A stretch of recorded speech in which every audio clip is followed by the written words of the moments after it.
আসসালামু আলাইকুম সুপ্রিয় শিক্ষার্থীরা, ধামরাই সরকারি কলেজে অনলাইন ক্লাসে তোমাদের স্বাগতম। প্রথমে আমি আমার পরিচয় দিয়ে নিচ্ছি। আমি মোর্শেদা আক্তার, সহকারী অধ্যাপক, অর্থনীতি বিভাগ, ধামরাই সরকারি কলেজ। আমরা এই যে একটি সময় পার করছি, করোনাকালীন দুর্যোগের সময়, যে যার মতো ঘরে অবস্থান করছি, ঘরে আমরা অবস্থান করে স্বাস্থ্যবিধি মেনে চলছি এবং তার পাশাপাশি তোমরা যেটা করবে, সৃষ্টিকর্তার কাছে প্রার্থনা করবে যে খুব দ্রুততম সময়ের মধ্যে যাতে আমরা আবার সুস্থ সুন্দর আগের মতো একটি পৃথিবী পেতে পারি।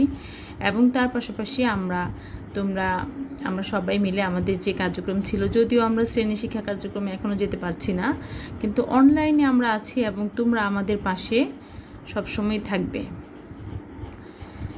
তো আজকে আমরা অনার্স প্রথম বর্ষের মৌলিক ব্যষ্টিক অর্থনীতির উপর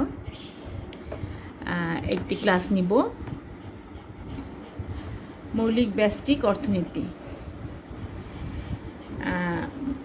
আজকে আমরা যে বিষয়টি নিয়ে আলোচনা করব সেটি হচ্ছে পূর্ণ প্রতিযোগিতা। পূর্ণ প্রতিযোগিতামূলক বাজারে একটি ফার্মের স্বল্পকালীন ভারসাম্য কিভাবে অর্জিত হয়। পূর্ণ প্রতিযোগিতামূলক বাজার, আমরা যেটা জানি, পূর্ণ প্রতিযোগিতামূলক বাজার এমন একটি বাজার যেখানে কোনো ক্রেতা বিক্রেতা অসংখ্য ক্রেতা বিক্রেতা উপস্থিতি থাকবে। এখানে বাজার মূল্যের উপর কেউ ওরকম প্রভাব বিস্তার করতে পারে না, ক্রেতা বা বিক্রেতা। স্বল্পকালে একটি ফার্মের পক্ষে স্থির ব্যয় পরিবর্তন করা সম্ভব হয় না। স্বল্পকালে একটি ফার্ম ভারসাম্য অর্জন করতে হলে কতগুলো অনুমিত শর্ত এখানে দেখা যায়। অসংখ্য ক্রেতা বিক্রেতা থাকবে, দ্রব্য থাকবে সমজাতীয়, ক্রেতা বিক্রেতা সবাই বাজার সম্বন্ধে সম্পূর্ণ জ্ঞান রাখবে, অর্থাৎ কেউ বিক্রেতা বাজারের মূল্য, এখানে লুকানোর কিছু নেই, বা ক্রেতাও মূল্য সম্পর্কে জেনে বাজারে আসবে। উপাদানগুলো গতিশীল থাকবে। আর কিছু এই যে পুনরাবৃত্তিমূলক বাজারে ফার্মের স্বল্পকালে যে ভারসাম্য অর্জিত হবে তার কিছু শর্ত, তার দুটি শর্ত আছে, একটি প্রয়োজনীয় শর্ত এবং একটি পর্যাপ্ত শর্ত। প্রয়োজনীয় শর্তটি হচ্ছে পূর্ণ প্রতিযোগিতামূলক বাজারে MR equal MC। MR that means marginal revenue. MR marginal revenue equal সমান MC মার্জিনাল কস্ট, অর্থাৎ এখানে প্রান্তিক আয় প্রান্তিক ব্যয়ের সমান হবে, প্রয়োজনীয় শর্ত। এই প্রয়োজনীয় শর্তটি পালিত না হলে ভারসাম্য অর্জিত হবে না, নির্ধারিত একটি পরিমাণ দ্রব্যের দাম নির্ধারিত হবে না। পর্যাপ্ত শর্ত হচ্ছে MC রেখার ঢাল ইজ গ্রেটার দেন MR রেখার ঢাল, অর্থাৎ MC রেখাটি MR রেখার চেয়ে খাড়া হবে। MC রেখা MR রেখাকে ছেদ করে, নিচের দিক থেকে ছেদ করে উপরের দিকে যাবে। এই দুইটি শর্ত পালিত হলেই পূর্ণ প্রতিযোগিতামূলক বাজারে ভারসাম্য অর্জিত হবে। তো আমরা এছাড়াও কিছু অতিরিক্ত শর্ত দেখতে পাবো। পূর্ণ প্রতিযোগিতামূলক বাজারে যে ভারসাম্য দামটা নির্ধারিত হবে, সে দামে ফার্মে কি হচ্ছে, মুনাফা অর্জিত হচ্ছে নাকি লোকসান হচ্ছে, নাকি লোকসান হয়েও একটি ফার্ম তার উৎপাদন কার্যক্রম চালিয়ে যাচ্ছে। অতিরিক্ত শর্তগুলো যেখানে দেখা যায় যে দাম ইকুয়াল, যদি AC দাম গড় ব্যয়ের সমান হয়, AC এভারেজ কস্ট, অর্থাৎ গড় ব্যয়, দাম এবং গড় ব্যয় যদি সমান হয় তখন একটি ফার্মের স্বাভাবিক মুনাফা অর্জিত হয়, অর্থাৎ লাভ লস কিছু থাকে না এখানে। যখন দাম গড় ব্যয়ের চেয়ে বেশি হবে তখন অতিরিক্ত মুনাফা, রিয়েল মুনাফা যেটা আমরা মিন করি, দাম গড় ব্যয়ের চেয়ে বেশি হলে অতিরিক্ত মুনাফা অর্জিত হবে। এবং যদি দাম গড় ব্যয়ের চেয়ে কম হয়, অর্থাৎ গড় ব্যয় বেশি মানেই মোট ব্যয় বেশি, অর্থাৎ এখানে ক্ষতি শিকার হচ্ছে ফার্ম। এবং যতক্ষণ পর্যন্ত দাম এই AVC এভারেজ ভেরিয়েবল কস্ট, অর্থাৎ গড় পরিবর্তনশীল ব্যয়ের চেয়ে দাম বেশি হয়, ততক্ষণ পর্যন্ত উৎপাদনকারী উৎপাদন চালিয়ে যাবে। ক্ষতি স্বীকার করেও একটি উৎপাদন প্রতিষ্ঠান উৎপাদন চালিয়ে যাবে।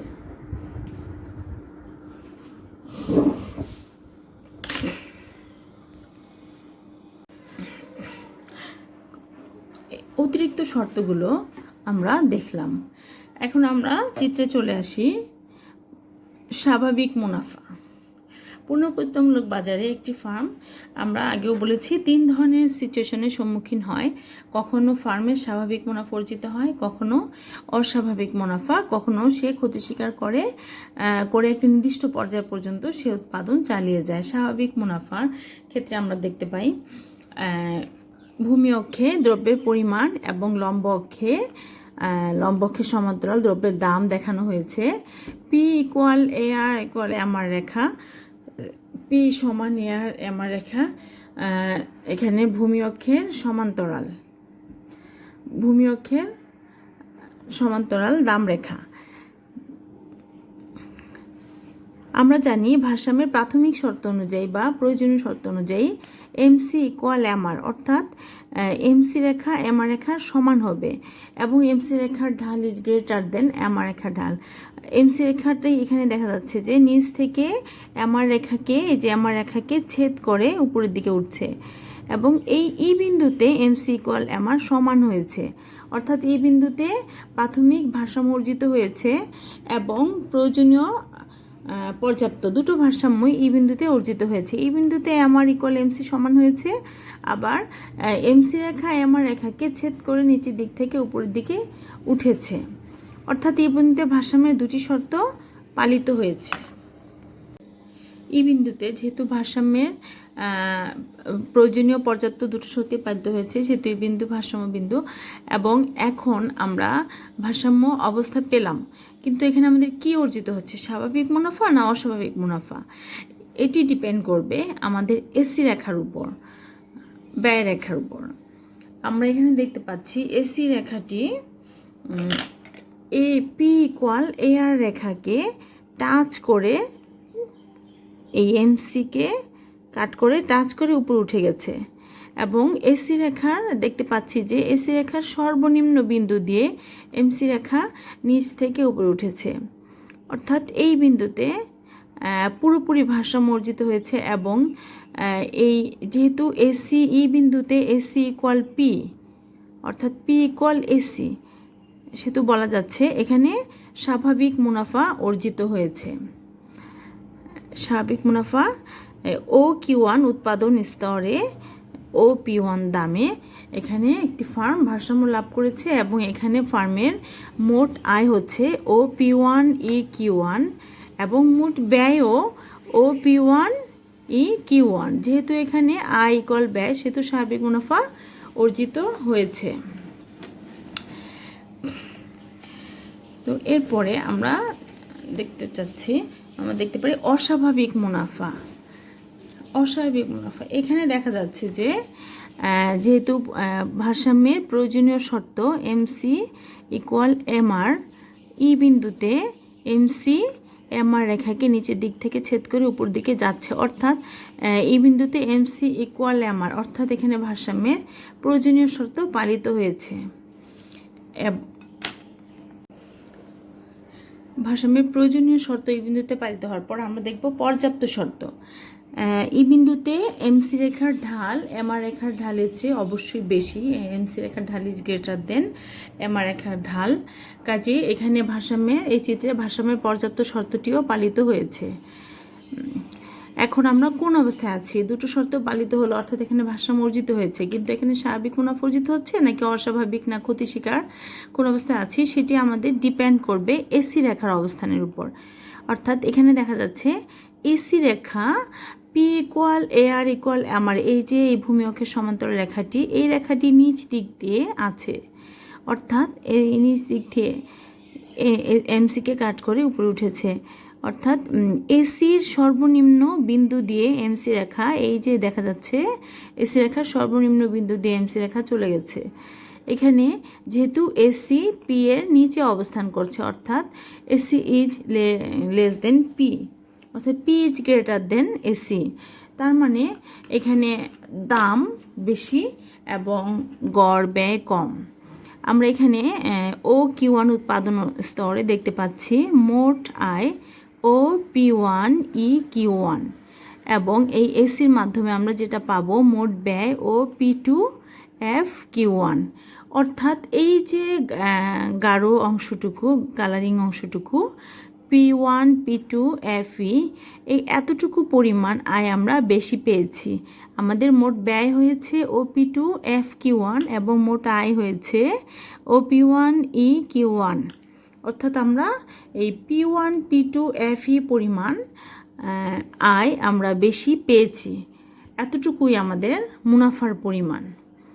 তো এভাবে একটি ফার্ম স্বল্পকালে কখনো স্বাভাবিক মুনাফা, কখনো অস্বাভাবিক মুনাফা এবং কখনো ক্ষতি স্বীকার করেও উৎপাদন চালিয়ে যায়। ক্ষতি স্বীকার করে কিভাবে একটি ফার্ম উৎপাদন চালিয়ে যায় আমরা এই চিত্রে দেখতে পাবো। এখানে পূর্বের মতোই ভূমি অক্ষে দ্রব্যের পরিমাণ এবং লম্ব অক্ষে দাম দেখানো হয়েছে। P = আমার রেখা, যেটি ভূমি অক্ষের সমান্তরাল একটি রেখা। এখানে এই MC রেখা আমার রেখাকে F বিন্দুতে কাট করে নিচ থেকে উপরের দিকে উঠেছে। F বিন্দুতে ভারসাম্যের প্রয়োজনীয় শর্ত, যেটি MC = আমার পালিত হয়েছে। এখন আমরা যাব পর্যাপ্ত শর্তে। পর্যাপ্ত শর্তে কি ছিল আমাদের? MC এর ঢাল ইজ গ্রেটার দেন আমার এর ঢাল। যে এই যে দেখা যাচ্ছে MC রেখার ঢাল, এখানে দেখেই বোঝা যাচ্ছে MC রেখার ঢাল ইজ গ্রেটার দেন এই যে ফ্ল্যাট ভূমি অক্ষের সমান্তরাল আমার রেখার ঢাল, বা MC রেখা নিচের দিক থেকে আমার রেখাকে ছেদ করে উপরের দিকে উঠছে।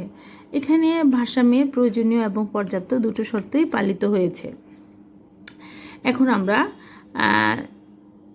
দেখছি যে কি অবস্থায় আছে, ক্ষতি স্বীকার করে উৎপাদন চালিয়ে যাচ্ছে নাকি স্বাভাবিক অস্বাভাবিক মুনাফা কি অর্জিত হচ্ছে, সেটা আমরা আগেও বলেছি। আমরা এসি রেখার উপর সেটা ডিপেন্ড করবে। এসি রেখাটি আমাদের কোথায় অবস্থান করছে? এসি রেখাটি এদিক দিয়ে এই যে এমসিকে কাট করে যাচ্ছে, অর্থাৎ এসি রেখার সর্বনিম্ন বিন্দু দিয়ে এই যে এমসি রেখা যাচ্ছে। এসি রেখাটি যেহেতু এই পি রেখার উপরে অবস্থান করছে, অর্থাৎ এখানে OQ1 উৎপাদন স্তরে দেখা যাচ্ছে আমাদের এসি এর মাধ্যমে আমাদের মোট ব্যয়, এই যে ব্যয় নির্ধারিত হয়েছে এসি EQ1, এখানে আমরা OQ1 উৎপাদন স্তরে মোট ব্যয় পাচ্ছি OP3 EQ1। এই এতটুকু হচ্ছে আমাদের মোট ব্যয়, এবং এই দাম রেখার মাধ্যমে আমরা যে আয় পাচ্ছি এই OQ1 উৎপাদন স্তরে প্রতি এককের দাম হচ্ছে FQ1। অর্থাৎ দাম রেখার মাধ্যমে আমরা যে মোট আয় পাচ্ছি OP3 OP1 FQ1, অর্থাৎ দাম রেখার মাধ্যমে যে আমরা আয় পাচ্ছি OP1 FQ1, অর্থাৎ আমাদের মোট আয় OP1 FQ1 ইজ লেস দেন মোট ব্যয় OP3 EQ1। অর্থাৎ আমাদের এখানে মোট ব্যয়ের পরিমাণ বেশি, মোট আয়ের পরিমাণ কম। কাজে বলা যাচ্ছে এখানে ফার্মটি ক্ষতি স্বীকার করেছে। এখন ক্ষতি স্বীকার করে সে কী করবে? উৎপাদন চালিয়ে যাবে নাকি বন্ধ করে দিবে, সেটি ডিপেন্ড করে এভিসি এর পরিমাণের উপর। এভিসি কি? Average variable cost, ABC. আমরা এসিকে দুটো অংশে ভাগ করব, এভিসি এবং এএফসি।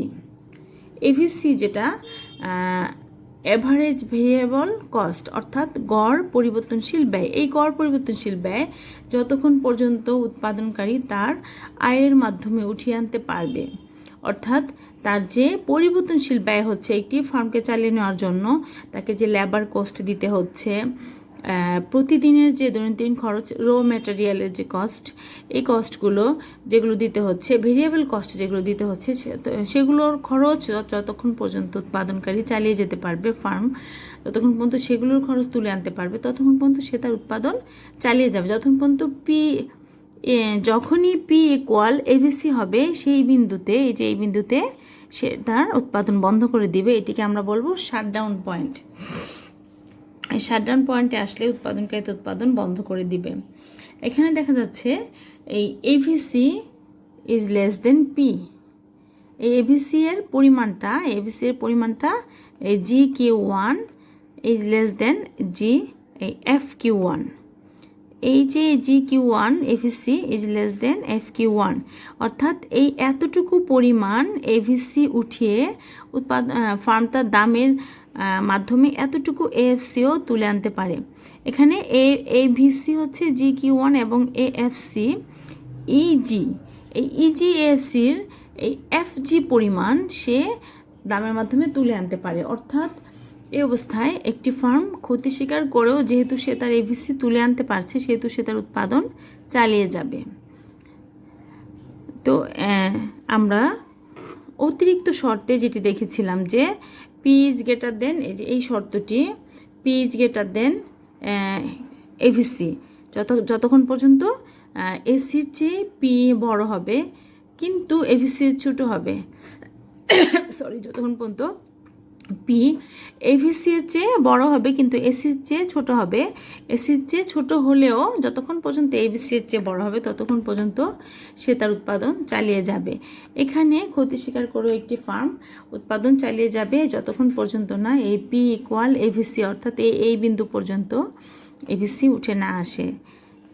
যখন এভিসি দামের সমান হয়ে যাবে তখন সে তার উৎপাদন বন্ধ করে দিবে এবং এই এফ বিন্দুটিকে আমরা বলবো শাটডাউন পয়েন্ট। এখানে ক্ষতি স্বীকার করেও উৎপাদনকারী তার উৎপাদন চালিয়ে যায়।